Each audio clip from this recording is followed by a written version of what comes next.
વેણની આયા કેટલી કિંમત હતી અને ચારિત્રની કેટલી કિંમત હતી એવી એક છેલ્લી વાત તમને કરું. ચારિત્રની કેટલી કિંમત હતી અને વેણની કેટલી કિંમત હતી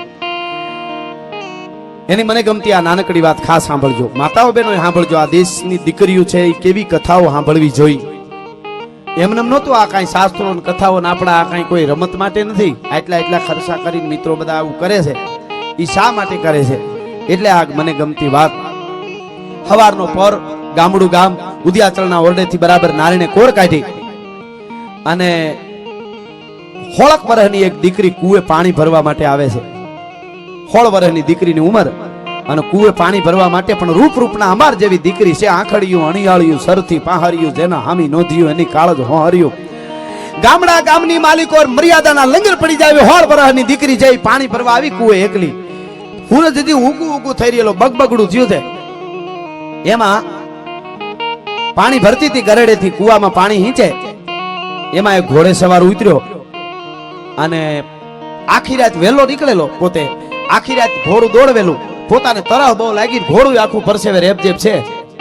આવું કોઈ નાનકડું ગામ ધોકડવા હોય એવું. અને ગામના પાદરમાં એ કુએ પાણી ભરતી હતી દીકરી બાઈ. ત્યાં આવીને ઉભો રહ્યો. બાજુમાં આવીને હાથ કર્યો, મને પાણી પાઈશો એમ. બાઈએ જોયું કે અજાણ્યો કોઈ પુરુષ છે એટલે કીધું કે હા.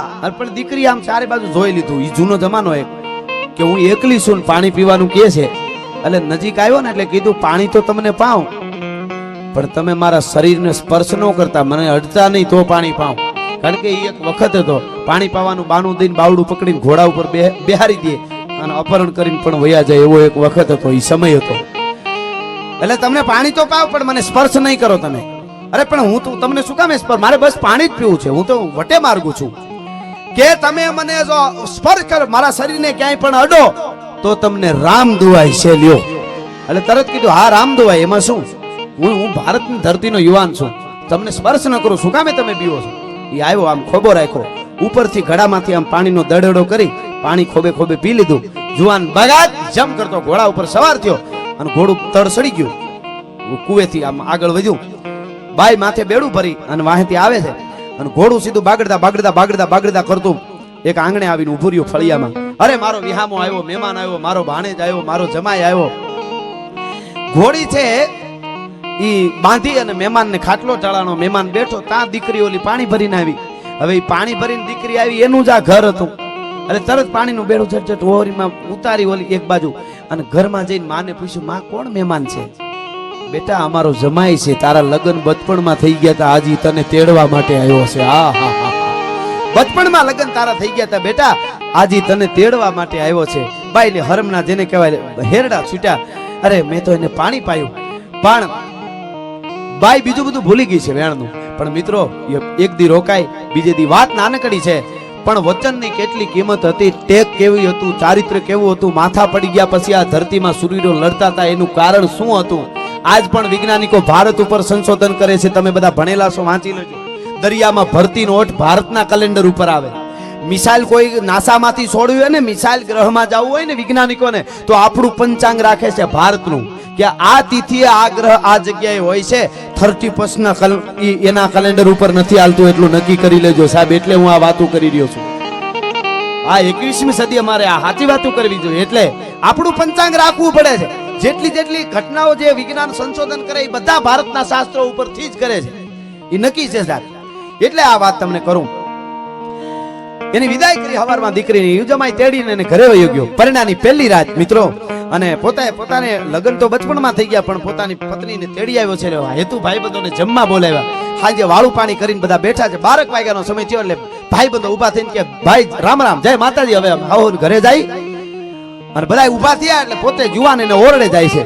ઢોલિયા ઉપર 16 દીપિકાઓ જગે છે, દીવડા જગે છે. અને પોતાની પત્ની છે એ રાહ જોઈને બેઠી છે. ઉષાને જવાની ગજીંગ આવતી થી, લજાતી ખુમારી જરીંગ આવતી થી. પિતા આંગણે માતને પ્રાણ પ્યારી કળા હોળવંતી હતી એ કુમારી. છૂટા કેસ કાળા હુવાળા રૂપાળા, બહુ ખેલ ખેલે સખી સંગ દાળા. હસે ને વળી વાત છેડી હસાવે, ગણી તાળી ગીત સંગીત ગાવે. ઉમા પૂજતી દેવની દ્વાર જાવે, જપે નામની ધૂપ જ્યોતિ જગાવે. એવી બાઈ રાહ જોવે છે. એમાં કટ કટ કટ કટ પગરખાનો અવાજ આવ્યો એટલે ઢોલીએથી નીચે ઉતરી ગઈ બાઈ. મર્યાદા એ વખતની એક. બાજુમાં આવીને જુવાન ઉભો રહ્યો. હાથમાં તુલસીના 2 બેરખા છે, તુલસીની માળાના. આમ બેરખાનો ઘા કર્યો, લ્યો આ બેરખો. એટલે કીધું કે બેરખો કેમ આપો છો? કે ભગવાનનું ભજન કરવાનું છે તારે ને મારે. હવે કે હા ઈ તો કરશું, એમાં શું, પણ સીધી ભજનની જ વાત કરો છો? તો કે એમાં છે એવું કે તે કીધું એમ મેં કર્યું છે. કે મેં શું કીધું? કે કુવાને કાંઠે પાણી પીવા આવ્યો તો તે કીધું તું કે મારા શરીરને સ્પર્શ કરો તો તમને રામ દુવાય છે. હવે આજીવન જીવી ત્યાં સુધી ઠાકરનું ભજન કરી જિંદગી પૂરી કરવાની છે, બાકી એકાબીજાને સ્પર્શ ન કરી શકાય. કઈ ઘટના હોય છે સાહેબ, મગજમાં નો બેહે જેવા તેવાને. આ બનેલી ઘટના છે. અને તેથી બાઈ ને પોરાના પલ્લા છૂટી ગયા. હો ભાઈ, 16 વર્ષની કન્યા આવેલી હતી. એમ બોલી, વાહ જુવાન, શાબાશ શાબાશ જુવાન, તારી ઓછડી ઓટીને આવ્યું તોય મારા માટે ઘણું છે. બાકી આ શરીર, આ તો લોહી અને માંસનું શરીર બનેલું છે. કાલે શરીર હુકાઈ જાય, બૂઢા થતા છું, મોઢામાંથી લાળુ પડતી છે, એને વાર નથી લાગતી. હવે તો અખિલ બ્રહ્માંડના માલિકનું ભજન કરીને જીવન પૂરું કરીશું અને જગતના ચોકમાં આપણો ઉજળો ઇતિહાસ રહી જાય. તારી જનેતાને ધન્ય છે જુવાન. બાઈને પોરાના પલ્લા છૂટી ગયા. મિત્રો હવાર પડે એટલે એના હાવરાની ખબર ન પડે. એમ હાહું બોલું બધું, પણ હાંજ પડે એટલે જાણે હજારો ગાઉનું છેટું પડી ગયું. બાજુમાં બેના ખાટલા ઢળાઈ જાય, ઠાકરનું માળા ફરે. મિત્રો 1 દી 2 દી 5 દી 15 દી દિન ગણતા માસ ગયા, વર્ષે આતરિયા, સુરત ભૂલી સાઈબા, હવે તો નામે વિહરિયા. 5 વર્ષના વાણા વાઈ ગયા. 5 વર્ષના વાણા વાઈ ગયા ભાઈ. 5 વર્ષ પછી એકવાર સોમાહાનો વખત આભા મંડળ જેને કહેવાય કાળું ડિબાંગ થઈ ગયું છે, 8 મહિનો. અને વીજળી ઉથલમાંથી સાપ કડાક ધાણા નાના કરતી ત્રાટકે ને મોરલા ગળાના 3 કટકા કરીને કે હક જેને કહેવાય બોલી રહ્યા છે. એમાં ધીરે દઈને માળાનો બેરખો ફેરવતી બાઈ એટલું બોલી. 21 વર્ષની બાઈ છે, એટલું બોલી. સાંભળ્યું? એને પતિએ કીધું હા, કે 5 વર્ષ વયા ગયા તમારા આંગણામાં તમારી ચૂંદડી ઓઢીને આવી. અને કે હા, કઈ સમયને ક્યાં વાર લાગે છે? કે મને વિચાર થાય છે કે તમારા જેવો ખાનદાન પુરુષ હોય, તમારા જેવું ઉજળું ખોરડું હોય, એનું એકાદું ફરજંદ, એનો એકાદો દીકરો કે દીકરી હોય તો એનો વંશ રહી જાય અને આખું કુળનું ખોરડું ઉજાળી દે એવું તમને નથી લાગતું? પણ વંશ રહી જાય એટલી જ વાત કરી. તા જુવાન બાજુના ખાટલે બેઠો તો ત્યાંથી ઊભો થઈ ગયો. બસ બહુ મોટી વાતો કરતી હતી ખાનદાની ની આવી હતી ત્યારે, કે તમારી ઓઢણી ઓઢીને આવી છું, એ જ મારા માટે ઘણું છે. હું ખાનદાન છું ને આમ છે ને તેમ છે. હવે સંસારના તને મોહ જાગ્યા છે તો તેથી જ કેવું તું તારે. 5 વર્ષ પછી સંસારના મોહ જાગ્યા છે. અડધી રાતે કહેશો કે એકાદું સંતાન હોય તો સારું. અને તેથી બાઈ બોલી, મને પેલા સાંભળો, હું ભારતની આરી નારી છું, તમારી ચૂંદડી ઓઢીને આવી છું. મને સંસારના મોહ વાલા હોય તો તેથી જ કહી દઉં કે મને પૂરી સાંભળો કે શું કે પરણીને આવી 5 વર્ષથી તમારા આંગણામાં આવી, કોઈ દી માંગ્યું નથી કાંઈ. આજે એટલી માગણી કરું છું કે હવે મારી નાની બેન 17 વર્ષની થઈ ગઈ છે. મારા બાપની પાસે તમારા માટે નાની બેન નું માગું લઈને જાઉં છું. એની હારે લગ્ન કરીને એનું તમારે વિસ્તાર વધારવાનો છે. ભલા માણસ મને ના ન પાડતા. આ બનેલી ઘટના મિત્રો, આ દેશની ધરતીની. અને માગું લઈને આવે છે ને એમ કે છે, બાપુ તમારો જમાઈ બહુ ખાનદાન છે, આવો પુરુષ ભાગ્યશાળી ને મળે. બાપુ મને એટલો પ્રેમ આપે છે, મને એટલું મારું રાખે છે, પણ પરમાત્માની જે ગતિ હોય, અમારે સંતાન નથી. એને બીજું કઈ ન કીધું કે અમારે નિયમ છે, અમારે સંતાન નથી બાપુ. તો આપણી નાની બેન છે, મારી બેન ને નાની બેન ને જો મારા પતિને હારે લગ્ન કરાવો તો વિસ્તાર રહી જાય, અમારું ખોરડાનો દીવો રહી જાય. અને આવો કોઈ દીવો ગોતવા જાવ તો તમને આવો જમાઈ બીજે નહીં મળે. બહુ ડાયો છે, બહુ સંસ્કારી છે. બાપ રાજી થઈ ગયો. બેટા તું કહેતી હોય તો હું દઉં જ ને દીકરી. તું આટલા વખાણ કરી તો મારે પછી હું જોવાનું હોય. ટૂંકમાં વાત કરું, ઘડિયા લગ્ન લેવાના અને જાન પરણવા આવી. મોટી પત્ની, મોટી બેન છે, પોતાના પતિની જાનમાં નાની બેનને પરણાવવા માટે પોતાના પતિની જાનમાં આવે છે. અને એ આંગણામાં જાન આવીને ઊભી રહી. મિત્રો મીઠા મંગળ ગીત ગવાણા, દીકરી વિદાય થઈ, નાની બેન. આખું એક વાતાવરણ છે એ કરુણ થઈ ગયું. ચાલો પાછા ફરીએ સાજન, હવે વાલપને વિસરીએ સાજન. કાઠો ચાલીને ક્યાં રગ રહેવું, હવે જાઉં છે મધ દરિયે સાજન. એમ દીકરીની વિદાયનું ટાણું થયું અને પાનખરના વડલા જેવો થઈ અને બાપ 2 હાથ જોડીને ઉભો રહ્યો. ગાડામાં દીકરી બેઠી, કન્યા 2 હાથ જોડીને ઉભો રહ્યો ને એટલું કીધું, જમાઈ મારી દીકરીનું ધ્યાન રાખજો. કે હા મામા, તમે ચિંતા ના કરો.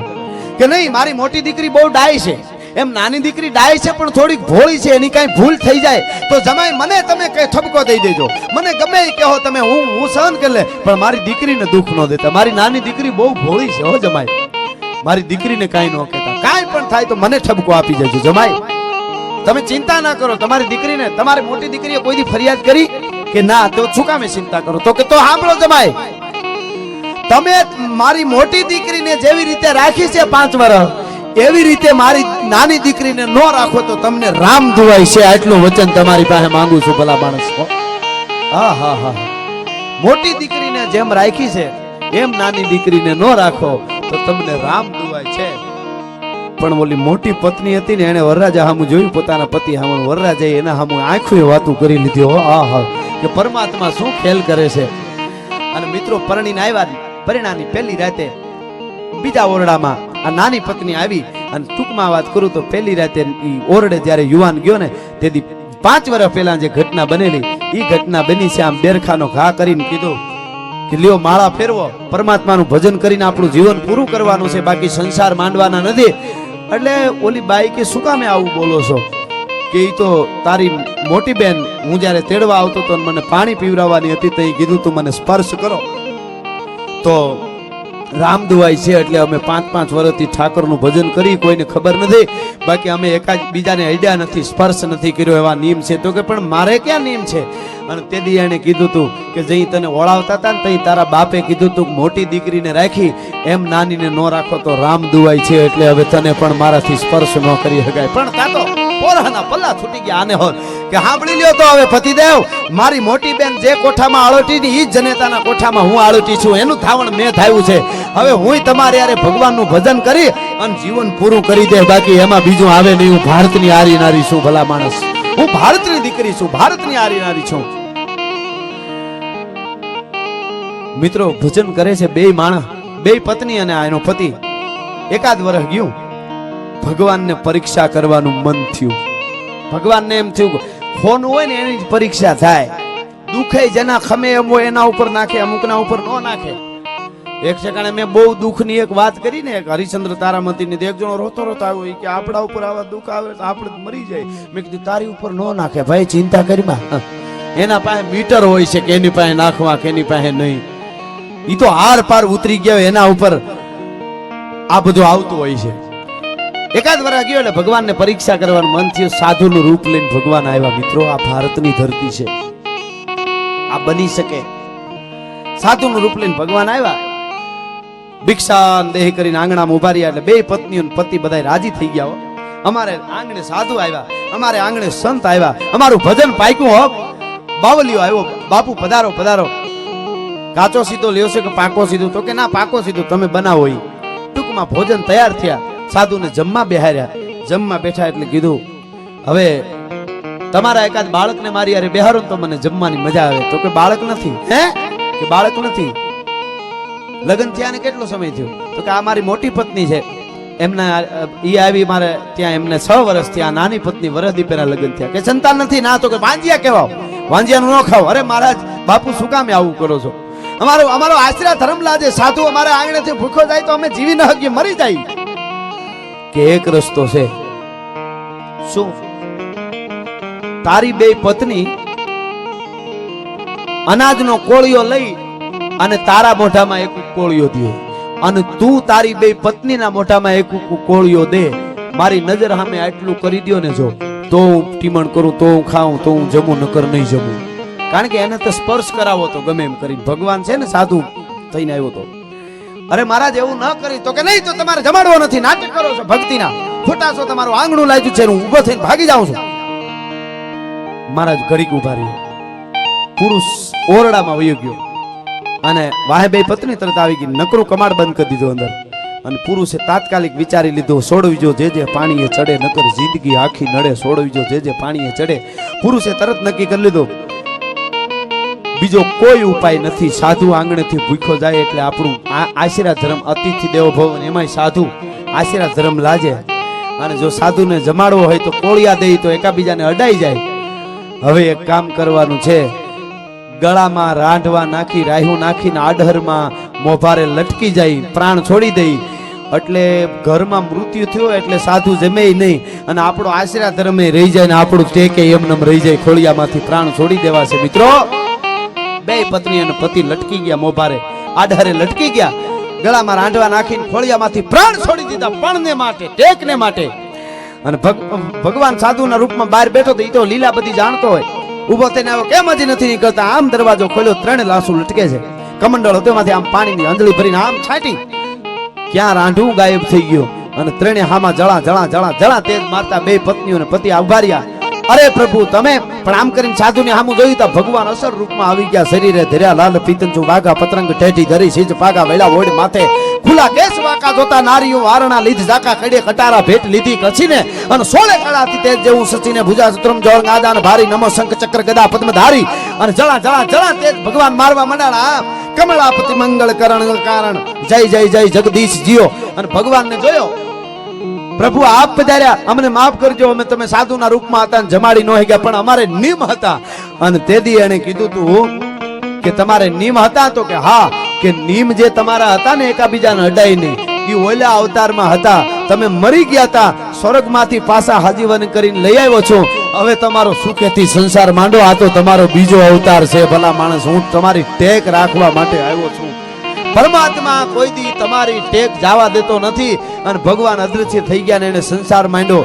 આવી આવી ટેકીલા માણસો આ દેશની ધરતીમાં છે, હતા ને આજ પણ હોય. ન હોય ને તો તમે આવા કામ ન કરી શકો. ભલા માણસ, ક્યાંક ને ક્યાંક એની હાજરી હોય છે. તાણે તમારે ક્યાંય તમને રસ્તા ન મળતા હોય, બધાય રસ્તા જેથી બંધ થાય તેથી કોઈક આવીને ઉભો રહે ને કે મુંજાણો છો શું તું, તારે તારું બધું થઈ જાય ચિંતા કરીમાં, અને તમારો રસ્તો નીકળી જાય. માનું કે આજ દ્વારકા વાળો કૃષ્ણ છે, એ કઈ 4 ભુજા વાળો હટાણે આવવાનું નથી. એ તો કોક એવા ટેકીલા હોય ને આવે, પણ ટેક રાખે ખરી, પણ તમારે જીવવું પડે. હાલતા ચાલતા મરી ગયા એને કાંઈ ન થાય.